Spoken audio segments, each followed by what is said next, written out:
केपी शर्मा ओलीज्यूले व्यङ्ग गर्दै भन्नुभयो, सीमा पारी चार पाङ्ग्रा खोलेर नेपाल ल्याई नटबोल्ट कस्ने काम मात्र भयो। म उहाँलाई भन्न चाहन्छु, कुनै पनि विकसित देशले औद्योगिकरणको सुरुवात यसरी नै गरेका छन्। 1960 र 70 को दशकमा थाइल्यान्ड र मलेसियाले एसेम्ब्लिङ प्लान्टबाट सुरु गरी आज अटोमोबाइल उत्पादनमा अब्बल बनेको कुरा पनि हामीले देख्न सक्छौँ। माओवादी अहिले संसदमा तेस्रो पार्टी बनेको छ, तर यससँग परिवर्तनको तापबाट आएको चुम्बकीय शक्ति यथावत छ। चुम्बकीय शक्तिमा धातुहरूलाई आकर्षित गर्ने गुण हुन्छ, त्यसैले धातुहरू यसमा टाँसिन्छन्। अहिले पनि धातु चुम्बकमा टाँसिन्छन्, चुम्बक धातुमा कहिले पनि टाँसिँदैन। यो कुरा हेक्का रहोस्। मान्य केपी शर्मा ओली आदरणीय कमरेडलाई म एउटा उहाँले अगाडि सारेको नारामाथि केही विषय राख्न चाहन्छु। समृद्ध नेपाल सुखी नेपाली उहाँले ल्याउनु भएको नारा हो। नारा राम्रो छ, मिठो छ, म पनि त्यही लागू गर्नुपर्छ भन्ने पक्षको हुँ। तर नाराले मात्र हुँदैन, नारा सुहाउँदो नीति पनि आवश्यक हुन्छ। म त्यही नाराको समर्थक भएकोले चालु बजेटमा नारा सुहाउँदो बजेट ल्याएको हुँ। सुर्तीजन्य पदार्थ र चुरोट आदिमा विश्व स्वास्थ्य सङ्गठनले 70% करको मापदण्ड हुनुपर्ने अगाडि सारेको छ। मैले छिमेकी देशको मूल्य बराबर पुर्याउन 19% राजस्व वृद्धि गरेँ। यो कतिपयलाई मन परेन अनि म माथि श्रृङ्खलाबद्ध हमला सुरु भयो। मलाई हमला गरेको मुख्य कारण यही खैनी, चुरोट र सुपारीको कर वृद्धि नै हो। यसका पछाडि के थिए? त्यस बेलाका मिडिया रिपोर्टमा उनीहरूका अनुहार प्रष्टै देखिएकै थिए। उनीहरूलाई मेरो प्रश्न छ, सुपारी तस्करी रोक्नु गलत थियो? अर्कोतर्फ बजेट निर्माणसँग जोडेर मेरो दुष्प्रचार गरियो। मैले चिन्दै नचिनेको नायब सुब्बालाई अगाडि सारियो, संसदमा हङ्गामा गरियो, मिडिया ट्रायल गरियो, संसदीय समिति बनाइयो, संसदीय सुनाइ गरियो। संसदीय समितिले निराधार आरोपहरूलाई सम्पूर्ण रूपमा खारेज गरिदियो र अझै पनि लान्छना लगाइन्छ। मैले बनाएको बजेटको म पुरा जिम्मा लिन्छु। बजेट निर्माणमा गोपनीयताको प्रमुख कुरा हो। मैले कुनै पनि गोपनीयता चुहाएको छैन। मैले ल्याएको बजेटमा म गर्व गर्छु, साथसाथै सबैलाई चुनौती दिन्छु। मैले ल्याएको बजेटले देशलाई कुन कुरामा हानि पुर्यायो त्यसको जिम्मा लिन म तयार छु। व्यर्थका विषयको दोहोरी अन्त गरी बहस यता केन्द्रित गरौँ, निर्वाचन प्रणाली फेरौँ, सङ्घीयता सहितको कार्यकारी राष्ट्रपति प्रणालीमा जाउँ। हाम्रै पानी, हाम्रै ढुङ्गा, हाम्रै हावाबाट अहिले प्रयोग भइरहेको रासायनिक मलकै गुणस्तर जस्तै नाइट्रोजन, फस्फोरस र पोटासियम समेत भएको अर्ग्यानिक मल, फेरि भन्न चाहन्छु, अर्ग्यानिक मल उत्पादन गर्न सम्भव छ। मैले सुने कहाँबाट पाइप ल्याएर मल कारखाना खोल्नुपर्छ, त्यो आवश्यक छैन। बजेटमा 6वटा उद्देश्य र 10वटा प्राथमिकता निर्धारण गरिएको छ। खर्च कटौती र खर्च प्रणाली सुधार गर्ने कार्यक्रम सहित बजेट आएको छ। संविधानको मर्म अनुरूप स्थानीय तह र प्रदेशलाई साधन स्रोतको हस्तान्तरण गरी सङ्घीयतालाई सबल र प्रभावकारी बनाउने, आर्थिक सामाजिक रूपान्तरण, मधेस पहाड हिमालमा सन्तुलन एवं समावेशी आत्मनिर्भर र समाजवाद उन्मुख अर्थतन्त्रतिर पाइला चाल्ने बजेट नै हाम्रो आजको आवश्यकता हो। यही कसीमा यो बजेटलाई जाँच्नुपर्छ। जाँच्दा के रिजल्ट आउँछ, परिणाम त्यसैले निकाल्ने हो। आर्थिक वर्ष 2080-81 को बजेटबारे आफ्ना थप बनाएर राख्नु पूर्व म चालु वर्षको बजेटबारे केही कुरा प्रश्न पार्न चाहन्छु। कतिपय मान्यजीहरूले आगामी आर्थिक वर्षको बजेटमाथि धारणा राखिरहँदा चालु अबको बजेटको बारे केही टिप्पणीहरू जो गर्नुभएको छ, पूर्वाह गरेर पूर्ण मलाई लागेको छ। त्यस कारणले यसमा म केही कुराहरू राख्न चाहन्छु र प्रश्न गर्न चाहन्छु। चालु आर्थिक वर्षको बजेट आयातमुखी अर्थतन्त्रलाई उत्पादनमुखी अर्थतन्त्रमा बदल्ने, उत्पादन वृद्धि गरी निर्यात बढाउँदै आत्मनिर्भरताको बाटोमा अघि बढ्ने प्रमुख उद्देश्यमा केन्द्रित थियो।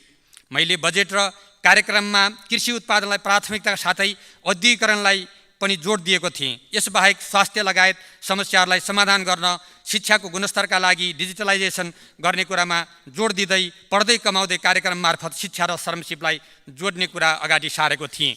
सभामुख महोदय, चालु आर्थिक वर्षको बजेटको समीक्षा गर्दै पूर्व प्रधानमन्त्री समेत रहनुभएका मेरा आदरणीय नेता, प्रतिपक्षी दलका नेता केपी शर्मा ओलीज्यूले 0 मार्क दिनुभयो। उहाँको उक्त मूल्याङ्कन सत्ताबाट विमुख हुनुपर्दाको पूर्वाह गरेर प्रतिशोधपूर्ण भएको मैले बुझेको छु।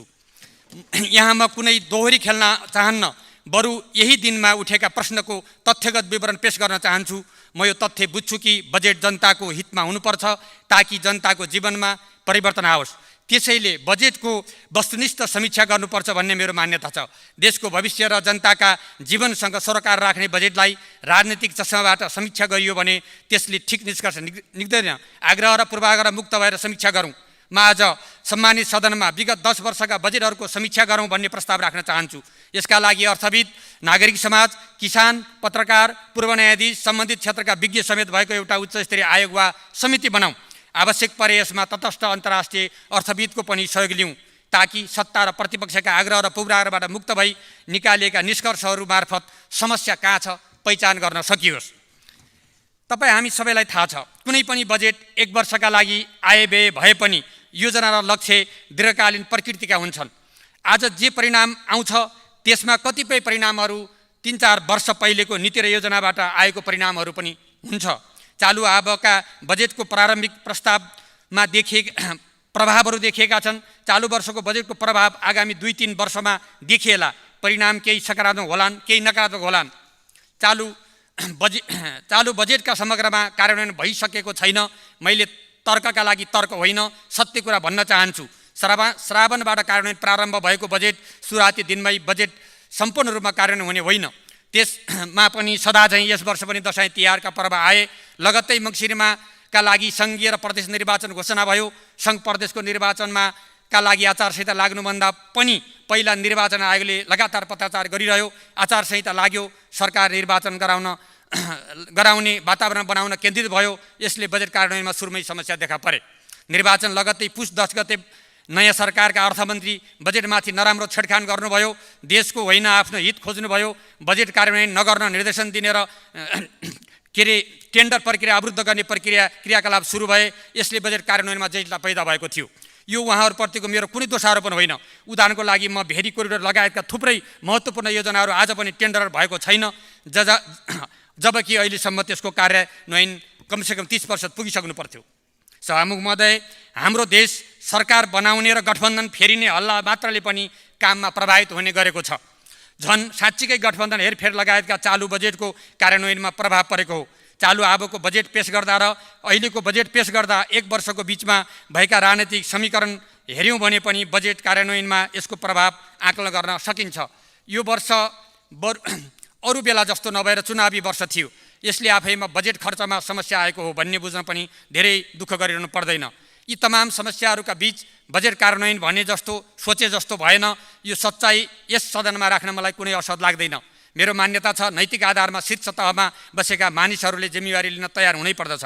म पूर्व प्रधानमन्त्री माननीय केपी शर्मा ओली आदरणीय कमरेडलाई म एउटा उहाँले अगाडि सारेको नारामाथि केही विषय राख्न चाहन्छु। समृद्ध नेपाल सुखी नेपाली उहाँले ल्याउनु भएको नारा हो। नारा राम्रो छ, मिठो छ। म पनि त्यही लागू गर्नुपर्छ भन्ने पक्षको हुँ। तर नाराले मात्र हुँदैन, नारा सुहाउँदो नीति पनि आवश्यक हुन्छ। म त्यही नाराको समर्थक भएकोले चालु बजेटमा नारा सुहाउँदो बजेट ल्याएको हुँ। समृद्ध देश बनाउनलाई हाम्रो जीडीपी बढ्नै पर्छ। जीडीपी उत्पादनले बढाउँछ, त्यो बढ्नु नै समृद्ध नेपाल सुखी नेपाली भन्नु नै हो। आयात प्रतिस्थापन गरी निर्यातमूलक अर्थतन्त्र र आत्मनिर्भर अर्थतन्त्र बनाउने नै मेरो बजेटको उद्देश्य र कार्यक्रम थियो। योभन्दा अरू कुनै पनि उद्देश्य थिएन। औद्योगिकरण, भ्यालु एडिसन, कृषि उत्पादन मार्फत जीडीपी वृद्धि गर्ने उद्देश्य अन्तर्गत आएका नीति र योजनाहरूको केही उदाहरणहरू म दिन चाहन्छु।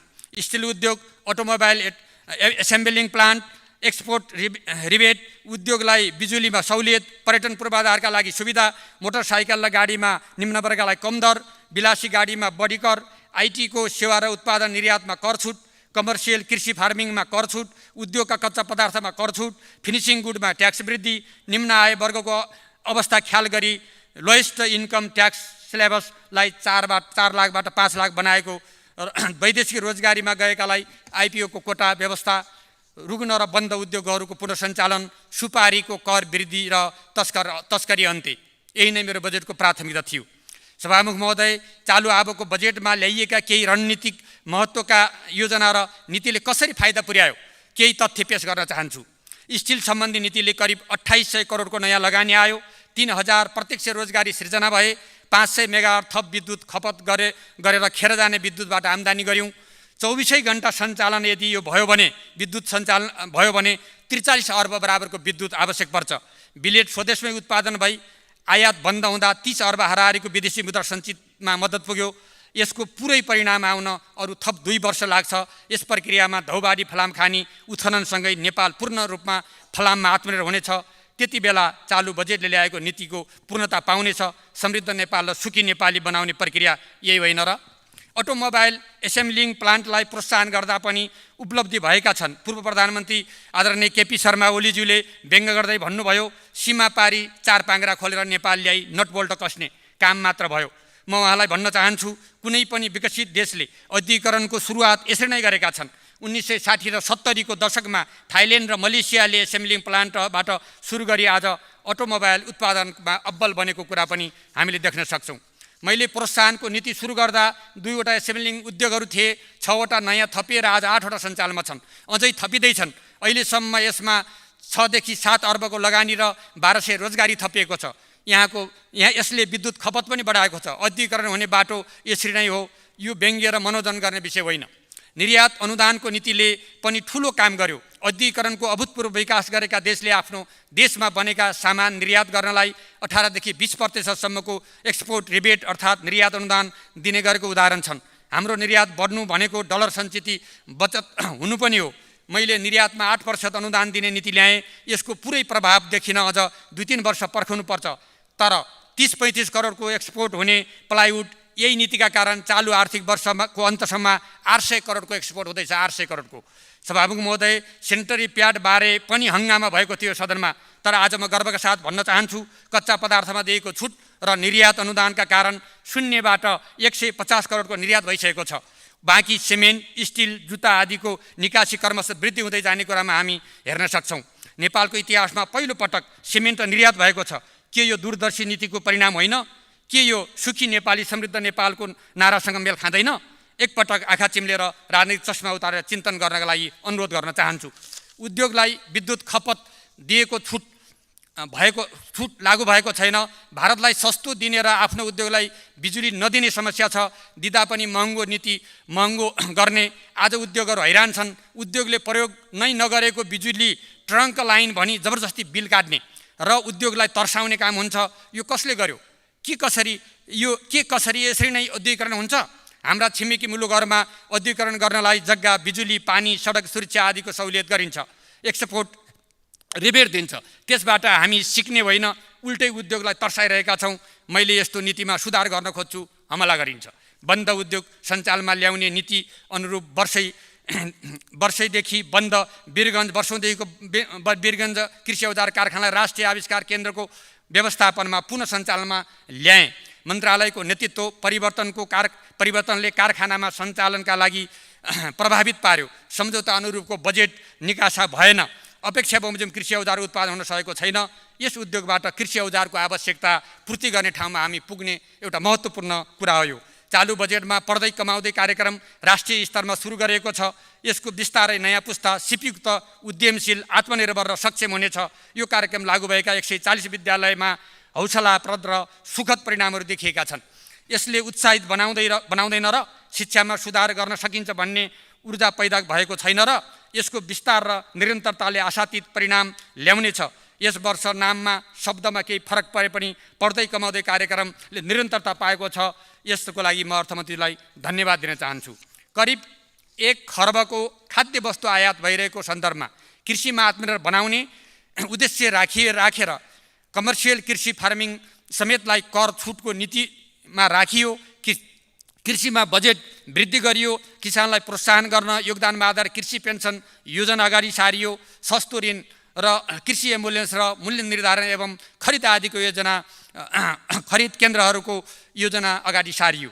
तदनुरूप बजेट व्यवस्था पनि गरेँ। आज ती अल्पत्र नपरुन् भन्ने म चाहन्छु। तर पुस 10 पछिका अर्थमन्त्रीको पहिलो निशाना कृषि क्षेत्र बन्यो।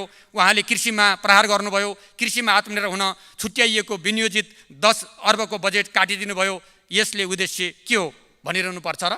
असक्षम, अदक्ष श्रम र कम ज्यालामा खाडीमा भौतारेका युवाहरूको आजको आवश्यकतालाई हेरेर सबै श्रमयोग्य, सिपयोग्य बनाउने नीति लिएको थिएँ। त्यसैले युवाहरूलाई स्वरोजगार बनाउन मद्दत गर्दैन र दलित र गरिबलाई विभिन्न कोष परिचालन गरी जग्गा, बिउ, पुँजी, तालिम दिई उनीहरूलाई 6 महिनाभित्र पेट भर्न पाउने कुरा स्तरमा पुर्याउने के देशलाई आवश्यकता थिएन र? ग्रामीण सडक कालोपत्रे गर्न केही नीति त भनेको थियो, तर कार्यक्रम र स्रोत पटक्कै थिएन। कसको अख्तियारीमा गर्ने भन्ने झगडा थियो। दाताहरूसँग समेत छलफल गरी प्रदेशबाट कार्यान्वयन हुने गरी दर्जनौं ग्रामीण सडकमा कालोपत्रे गर्न योजना अगाडि बढेको छ। यसको नतिजा आगामी वर्षदेखि देखिनेछ। क्रमशः तराई मधेस र दूरदराजका बस्ती एवं सबै प्रदेशमा 12 महिना सडक सुचारू हुने अवस्था देखिनेछ। अन्तर्राष्ट्रिय सहायताको सन्दर्भमा छिमेकी हाम्रा राष्ट्रहरूबाट प्राप्त भएका सहायताहरू, यही सदनले अनुमोदन गरेर अगाडि बढाएको एमसिसीको सहायता अनुदान र त्यसपछि अमेरिकी सरकारबाट थप 659 अरब मिलियन डलरको सहायता पनि सम्झौता भएको छ र त्यो बजेटमा समावेश हुने गरी भएको कुरा पनि म यहाँ स्पष्ट गर्न चाहन्छु। विकासको मोडालिटी अस्तव्यस्त छ। भौतिक योजना मन्त्रालयमा अहिले पनि 5000 भन्दा बढी टेन्डर छन्, योजनाहरू छन्। योजना सञ्चालन गर्ने काम भइरहेको छ। न काम हुन्छ न गुणस्तर हुन्छ। केन्द्रबाट मुख्य राजमार्ग र लोकमार्गलाई प्राथमिकता दिनुपर्छ। हामीसँग 55वटा एयरपोर्ट छन्, विमान जम्मा 90वटा। नीतिले लगानी ल्याउने हो। हरेक प्रदेशमा एउटा राम्रा विमानस्थल, सुविधा सम्पन्न अस्पताल, गुणस्तरीय विश्वविद्यालय बनाउन हामी सक्छौँ। हामीसँग 20औं वर्ष पुरा नहुने, प्रतिफल नआउने योजनाका चाङ छन्। प्राथमिकरण र कार्य सम्पादनमा जोड दिउँ। नेपालको विकास मोडालिटी समुदायमा आधारित हो। विकासमा जनताको सहभागिता छैन। जनतालाई सहभागिता गराउने नीति अगाडि बढाउँ। आदरणीय पूर्व प्रधानमन्त्री केपी शर्मा ओलीज्यूले 9 विषय टनेल देशमा ठुलो उपलब्धि भन्नुभएको छ। त्यो हो पनि, त्यसलाई स्वीकार्नै पर्छ। मैले अत्यन्त भौगोलिक कठिनाइमा रहेको कर्णालीका जनतालाई सम्झेर जुम्लाबाट 12 घण्टामा काठमाडौँबाट चितवन 1 घण्टामा, 2 घण्टामा बुटवल, पोखरा, काठमाडौँ आवत जावत गर्न सकिने दूरी गरी द्रुत मार्ग निर्माण गर्न सम्भव देखेको छु। लगानी बोर्डले काम पनि गर्दैछ। यसबाट समय र इन्धनमा उल्लेखनीय बचत हुनेछ। तार प्रणालीमा आधारित आधुनिक रेल मार्फत तातो हावामा रहेका दक्षिणी छिमेकीका पर्यटकहरूलाई सगरमाथा बेस क्याम्पमा पुर्याउने र सेल्फी खिचाउने, कफी खुवाउने, मुक्तिनाथमा पुर्याएर पूजा गराउने अनि लिम्बी भ्याली पुर्याएर कैलाश र मानसरोवरको दर्शन र योग गराउने सपना र योजना बजेटमा समावेश गरिएको छ। यस सम्बन्धी प्रारम्भिक अध्ययन सुरु भइसकेको छ। 80 को दशकभित्र पुरा हुनेछ। तपाईको पुस्ताले यो कुरा नपत्याउला। नयाँ पुस्ता आउनेछ र साकार पार्नेछ। नेपालमा ल्याउने पर्यटनको संख्या 10 लाख भन्नुपर्ने छैन। करोडौंको स्वागत गर्न तम तयार बस्नुपर्नेछ। के यो समृद्ध नेपाल, सुखी नेपालीको मार्गमा पर्दैन र? नेपालको उत्पादित बिजुली बेच्ने चिन्ता गरिरहेको देखिन्छ। त्यसबाट मुक्त भई खपत क्षमता वृद्धि गर्नेतिर जानुपर्छ। मैले चालु बजेटमै बिजुलीबाट हाइड्रोजन र युमोनिया उत्पादन गर्ने योजना अगाडि सारेको छु। यसले इन्धन आयात गर्ने देशलाई इन्धन निर्यात गर्ने देशमा बदल्नेछ। यो विद्युतीय क्षेत्रमा विकसित नयाँ भर्जन हो। यता हाम्रो ध्यान पुगेको छैन। समृद्ध नेपाल, खुसी नेपालीको बाटो यही होइन र? त्यसैगरी हाम्रो भूमि, प्राकृतिक स्रोत, श्रम, शक्ति र पुँजी प्रविधिलाई एकीकृत गरी आम नागरिक, किसान, अवकाश प्राप्त कर्मचारी, विज्ञ मिलेर उत्पादन अभियान चलाउने प्रस्ताव गरेको छु। के देश सबैले बनाउने होइन र? हामीले खाद्य वस्तुमा 1 खर्बको बढीको आयात रोक्नु पर्दैन र? कृषि क्षेत्रको उत्पादन र उत्पादकत्व वृद्धिका लागि मैले युमोनियामा आधारित मल उद्योग स्थापनाको योजना अगाडि बढाएको हुँ। हाम्रै पानी, हाम्रै ढुङ्गा, हाम्रै हावाबाट अहिले प्रयोग भइरहेको रासायनिक मलकै गुणस्तर जस्तै नाइट्रोजन, फस्फोरस र पोटासियम समेत भएको अर्गानिक मल, फेरि भन्न चाहन्छु, अर्गानिक मल उत्पादन गर्न सम्भव छ। मैले सुने कहाँबाट पाइप ल्याएर मल कारखाना खोल्नुपर्छ, त्यो आवश्यक छैन। अर्गानिक नेपाल, आत्मनिर्भर नेपाल बन्ने छ। त्यही नीतिले गर्दाखेरि केही जापानी कम्पनीहरू आज लगानी बोर्डसँग परामर्शमा रहेका छन्। सभामुख महोदय, आगामी आर्थिक वर्षको बजेटमाथि छलफल गरिरहँदा राजनीतिक घोचपेच पनि भएको छ। नेपालको राजनीतिक इतिहासमा माओवादी बिना अपुरो हुन्छ। माओवादी पार्टी आफ्नै विशेषता छन् र कमीहरू पनि। यसको गम्भीर समीक्षा गरौँला। तर एउटा कुरा साँचो हो, माओवादी अहिले संसदमा तेस्रो पार्टी बनेको छ, तर यससँग परिवर्तनको तापबाट आएको चुम्बकीय शक्ति यथावत छ। चुम्बकीय शक्तिमा धातुहरूलाई आकर्षित गर्ने गुण हुन्छ। त्यसैले धातुहरू यसमा टाँसिन्छन्। अहिले पनि धातु चुम्बकमा टाँसिन्छन्, चुम्बक धातुमा कहिले पनि टाँसिँदैन। यो कुरा हेक्कार होस्। संविधान, संघीयता, धर्मनिरपेक्षता, समावेशिता र समानुपातिक जस्ता मुद्दा माओवादीका विरासत हुन्। त्यसैले यसैका बलमा माननीय केपी ओलीज्यूलाई 2/3 प्रधानमन्त्री बनाउन हामीले पार्टीगत रूपमा, समूहगत रूपमा, व्यक्तिगत रूपमा योगदान पुर्याएका होइनौँ र? याद रहोस्, माओवादीको शक्ति बिना तपाईँको सिंहदरबार यात्रा कठिन छ र भइरहनेछ। गत मङ्सिरको निर्वाचनमा तपाईँको एकल एजेन्डा अनुमोदन नभएको र शक्तिको व्यापक क्षयीकरण भएको कुरा याद रहोस्। सभामुख महोदय, अर्को एउटा महत्त्वपूर्ण कुरा भन्न भुलेछु। म अर्थमन्त्री हुनु पूर्व 25,000 मेट्रिक टन सुपारी कोटा वितरण भएको थियो। त्यसको आयातको लागि 600 करोड बराबरको डलर खर्च हुन्थ्यो। निकासी चाहिँ चोर बाटोबाट, तस्करीको माध्यमबाट हुने गर्दथ्यो। यसरी केही तस्कर र तिनका केही के अरे संरक्षकहरूले 1200 करोड कमाएको रिपोर्ट सार्वजनिक नभएको होइन। तस्करीको माध्यमबाट हुने अर्थतन्त्र वैधानिक प्रणालीमा नआउने हुँदा एकातर्फ देशको डलर सञ्चितमा ह्रास आउँथ्यो भने अर्कोतर्फ कालो धन अर्थतन्त्रमा जोखिम निम्त्याउँथ्यो। यसलाई ध्यान दिएर मैले भारतमा सुपारीको मूल्य बराबर हुने गरी कर र अन्तशुल्क बढाएँ। त्यसपछि देशमा भइरहेको सुपारी तस्करीको अन्त्य भयो। श्रुतिजन्य पदार्थ र चुरोट आदिमा विश्व स्वास्थ्य सङ्गठनले 70% करको मापदण्ड हुनुपर्ने अगाडि सारेको छ। मैले छिमेकी देशको मूल्य बराबर पुर्याउन 19% राजस्व वृद्धि गरेँ। यो कतिपयलाई मन परेन। अनि ममाथि श्रृङ्खलाबद्ध हमला सुरु भयो। मलाई हमला गरेको मुख्य कारण यही खैनी, चुरोट र सुपारीको कर वृद्धि नै हो। यसका पछाडि के थिए? त्यस बेलाका मिडिया रिपोर्टमा उनीहरूका अनुहार प्रष्टै देखिएकै थिए। उनीहरूलाई मेरो प्रश्न छ, सुपारी तस्करी रोक्नु गलत थियो? अर्कोतर्फ बजेट निर्माणसँग जोडेर मेरो दुष्प्रचार गरियो। मैले चिन्दै नचिनेको नायब सुब्बालाई अगाडि सारियो, संसदमा हङ्गामा गरियो, मिडिया ट्रायल गरियो, संसदीय समिति बनाइयो, संसदीय सुनाइ गरियो। संसदीय समितिले निराधार आरोपहरूलाई सम्पूर्ण रूपमा खारेज गरिदियो र अझै पनि लान्छना लगाइन्छ। मैले बनाएको बजेटको म पुरा जिम्मा लिन्छु।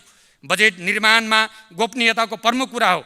मैले कुनै पनि गोपनीयता चाहेको छैन। मैले ल्याएको बजेटमा म गर्व गर्छु, साथसाथै सबैलाई चुनौती दिन्छु। मैले ल्याएको बजेटले देशलाई कुन कुरामा हानि पुर्यायो त्यसको जिम्मा लिन म तयार छु।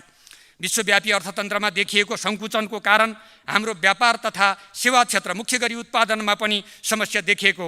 हाम्रा उद्योग धन्दाको 33% क्षमतामा चल्नु, उच्च मूल्य वृद्धि, आवश्यकता अनुसारको मनी सप्लाई नहुनु आदिका कारणबाट राजस्व सङ्कलनमा कमी आयो। पुँजीगत खर्चमा कमी, साधारण खर्च बढ्दै जाने र जिडिपी 48 खर्ब 51 अर्बबाट यस वर्षमा वृद्धि भई 53 खर्ब 51 अर्ब मात्र पुग्ने अनुमान गरिएको छ। मुलुक श्रीलङ्का बन्दैछ भन्ने प्रचार युद्ध गरियो, तर चालु बजेटमा लिइएका नीतिगत तथा अन्य सुधारात्मक उपायको परिणामस्वरूप विश्वव्यापी सङ्कुचन बीच भने जस्तो आर्थिक वृद्धि नभए पनि सकारात्मक नतिजा देखिन थालेको छ। प्राप्त उपलब्धिहरू उत्साहजनक छन्। आर्थिक परिसूचक सकारात्मक हुँदै गएका छन्। अर्थतन्त्र स्वाभाविक लयमा फर्किन थालेको छ।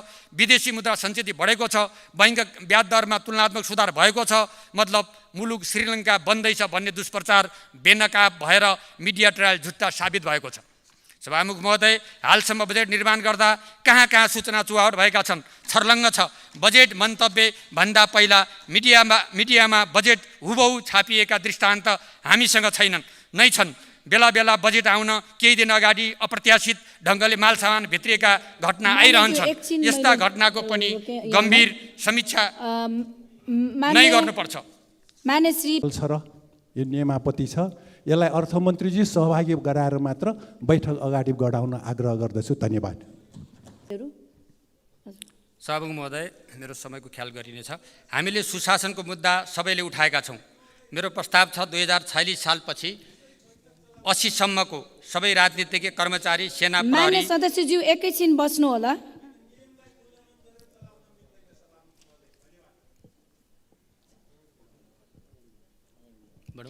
हामीले सुशासनको मुद्दा उठाएका छौँ, भ्रष्टाचार ठुलो समस्याको रूपमा छ।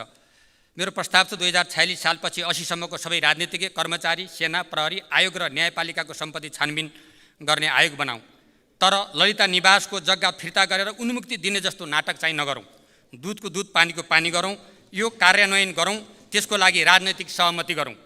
सभामुख महोदय, हामीले आर्थिक वर्षको मेरो समय बिचको सभामुख महोदय मैले पाउने छु, म आशा गर्न चाहन्छु। आगामी आर्थिक वर्षको बजेटको मूलभूत सिद्धान्त ठिक छ। यसलाई अझै समृद्ध बनाऊँ। हामी अबको बजेट अर्थतन्त्रको संरचना सुधार, सार्वजनिक खर्चमा मितव्ययिता, पुँजीगत खर्च वृद्धि, गुणस्तरीय पूर्वाधार निर्माण, सेवा प्रवाहमा सुधार, भ्रष्टाचार नियन्त्रण, उत्पादन र रोजगारी वृद्धि, हरित अर्थतन्त्रको विकास, पर्यावरणीय सन्तुलन र गरिबी निवारणमा केन्द्रित गरौँ। समृद्ध र सबल नेपाल निर्माणको लागि अर्थतन्त्र सुदृढीकरणमा सम्पूर्ण प्रयास केन्द्रित गरौँ। आजको जनचेतना, पार्टी र नेताहरूको अवस्था, वर्तमान चुनाव प्रणाली, संसदको भूमिका, राष्ट्रका नेता र मन्त्री निर्वाचन क्षेत्रका मात्र प्रतिनिधि बन्ने अवस्था, देशको आवश्यकता, हाम्रा संरचनागत क्षमता र मनोवृत्ति, कार्य सम्पादनको तरिका आदि हेऱ्यो भने आजकै संसदीय अभ्यास अपर्याप्त देखिँदैछ।